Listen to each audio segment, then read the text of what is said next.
Welcome to a conversation we're going to have now about writers' conferences and similar gatherings of introverts. I'm joined right now by my friend and colleague Anne Greene, University Professor of English, and for a long time the director of the Wesleyan Writers' Conference. Welcome, Anne. Thank you. It's wonderful to be here. Well, I'm glad you made time to come see us. So, Anne, the students in the Capstone at this point have just about finished the final version of their capstone project, which is called Your Story. And if they've gotten this far, they have gotten through 4 separate courses where they really mastered different skill sets in story making, and then they've embarked on this one large, long project, and they've done all of it at home, behind their computers, and they probably have developed at this point a kind of momentum in their creative lives that I hope they can really sustain. So what we're hoping to talk about at this point is just once you've got that momentum going, how to sustain it. And I've had a lovely time teaching at the Wesleyan Writers' Conference. That's one of the reasons I wanted to talk to you. And I've also, I've been to a lot of writers, especially in North America, have gone to writers' conferences, and it might be an institution peculiar to our continent, but there are other sorts of institutions in other countries. So what I wanted to talk to you about was, in general, what brings a writer to a writers' conference? I think that all the students in your program who are, finishing their capstone project have, the same life question. As you say, how are you going to sustain momentum? And also kinds of groups that you can participate in that keep you from being isolated. Mm-hmm. Every writer I know says that working alone makes them lonely. And that it does slow their momentum. So different writers have different strategies for dealing with that. And in the United States, writers' conferences have begun one sort of formal institution that people can have in mind when they think of doing something that takes them out of their daily routine. People writing long term, I think, tend to find that the daily pressures of life get in the way of writing, because writing is always the last thing. And any formal thing that people can put in their schedule that says that writing is the first thing is really important and really helpful and in fact transforming. And for some people it's as simple as going to a cafe and meeting somebody else who wants to talk about writing. But a conference is a program that can be a long time, like a month, or a short time, like 5 days or 4 days, or even 1 day. The conference here at Wesleyan is usually in June, and it's 5 days. It's 4 days, actually. Yes, we keep reducing the days because people's work schedules don't allow them to spend more time.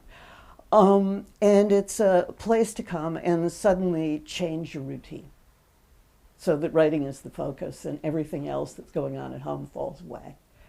And it's actually terrifying for a minute. And then you realize that you're with other writers who have the same sets of concerns. And you can be the self you are as a writer rather than the person you are in the rest of your life. And do formal activities that help you learn new strategies for writing, but also do a whole range of informal things, like have meals with other writers and form friendship. Can you tell me, I want to talk about forming friendships, which seems to me probably the most important part of this, but can you sort of walk us through what tends to happen on a typical day in a writers' conference? What's a day like? Well, obviously I know the Wesleyan Writers' Conference best. I think the days probably vary.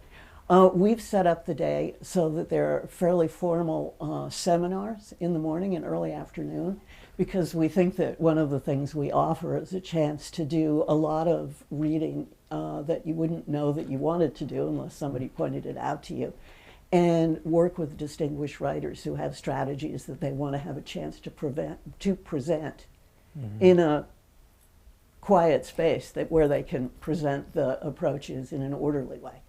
So it feels a little bit like classes, although not that formal. And then in the afternoon and evening, there are guest speakers, writers of all sorts, publishing people, and a chance to work with fellow participants and get a manuscript critiqued.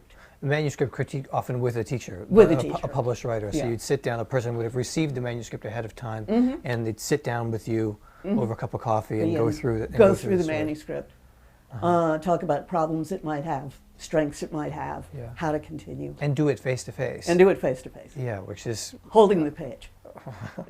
the actual physical page. Yes. Yeah. What about the student? Who's the typical student, or what are the typical students that probably aren't? I mean, what are the?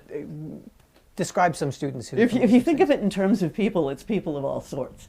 But I think what's typical is the situation in their life that brings them to the conference. Interesting. They're typical situations. Somebody might have a dream. We get dreamers. Their dream is, despite the fact that they might be a lawyer or work in some other occupation, that they want to write a book. So they come to the conference to start and to have somebody say, yes, this is possible. Other people might have finished a program like this program and been away from it for a while and want to go back to the moment of being a real writer. And that's really important and affects people at all life stages. There are people who, for example, finished a graduate program, an MFA program, and they've been working and they want to get started again. Yeah. And so they might come to the conference. And there are people who are professional writers, but they want to change the genre they work in. Interesting. We have journalists who do short form journalism. They want to write a book, for example. All right. Well, that brings me to the question I wanted to ask you about company. Do you know any successful writers who work in isolation and don't have other writer friends who they call, who they share manuscripts with, who they get advice from? My successful writer friends whom I know all have at least several writers whom they talk to about their work, share laments, Yeah. exchange manuscripts with sometimes, not always. So they have a cohort of some kind. Of some kind. Yeah, It which may is- be highly competitive and vexed. It's certainly, exactly. It's competitive and vexed, but there it is. That's also my experience, and I guess I wonder. I think the reason I think it's interesting is that we have an idea from reading books. We sort of take a book off the shelf. We look. One person wrote this, and there she is. Yes. You know. Yes. And we think of that person as working in isolation all the time, but that person generally has a cohort. Where does the person get her cohort? Well, that's a good question. Yeah. I think Conference is one way. Yeah. Well, That's yeah, I where I'm getting think a to. conference is one obvious answer. I'm not sure it's that simple. I do think a reason to go to a writer's conference is because I'm fairly certain you'll go home with one friend Yeah. who will stay your friend for life. Yeah. And that is truly invaluable. And as well as making connections with more established writers who will, for example, help you get published. Outside of conferences, how else do people, do you think, make these connections in their communities? If you're living in a place that's, that doesn't have large institutions that make big formal festivals around 4 days of people on a university campus. Right. Places where there are libraries. Librarians are important, and gatherings in libraries or bookstores, if there are bookstores, Yeah. are important. But I think individual writers can play a huge role in organizing their own gatherings, as they do in Connecticut.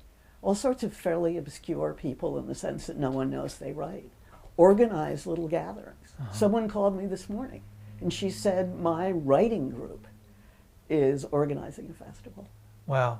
Yeah, the institution seems to have really blown up, I think, in a lot last. I know. Maybe it's because of we're in the era of social media now. Yeah. But it really seems like people have come to grips with the fact that you write in isolation, and it may be true that you write in isolation, but to try to keep writing Right. in isolation without some kind of a group of other people to keep you going, even just to keep you on task, to say like, Yes. No, Anne, exactly. Anne, I'm going to send you this manuscript, and you say, tell me the date, and I say April 15th, and I go, tax day. All right, I'll remember it's in Absolutely. my calendar, and I'm accountable to you in some way.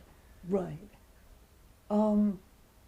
I just want to be annoying for a minute and say that I think actually that other kinds of friends can also play a strong role. I mean, it's not necessarily people who write exactly in the way that you do. I mean, I think it's important to have a strong social group so that even if no one quite understands what you're writing, they can talk to you about the question of whether or not you are writing. Yeah.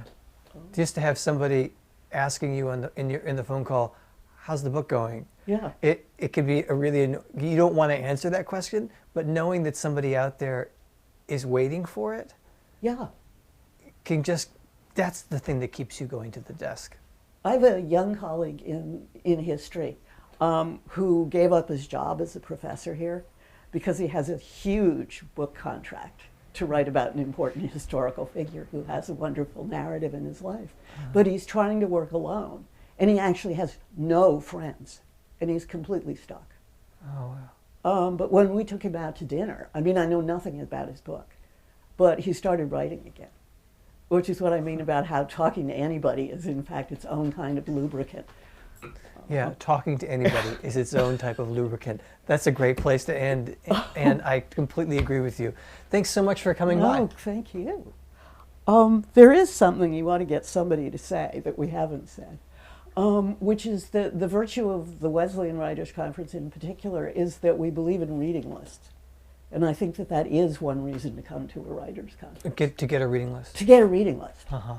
All the things that would never have occurred to you because you didn't happen to study literature, for example. Yeah, absolutely. They'd go home and do more reading. Thanks, Anne. Yeah.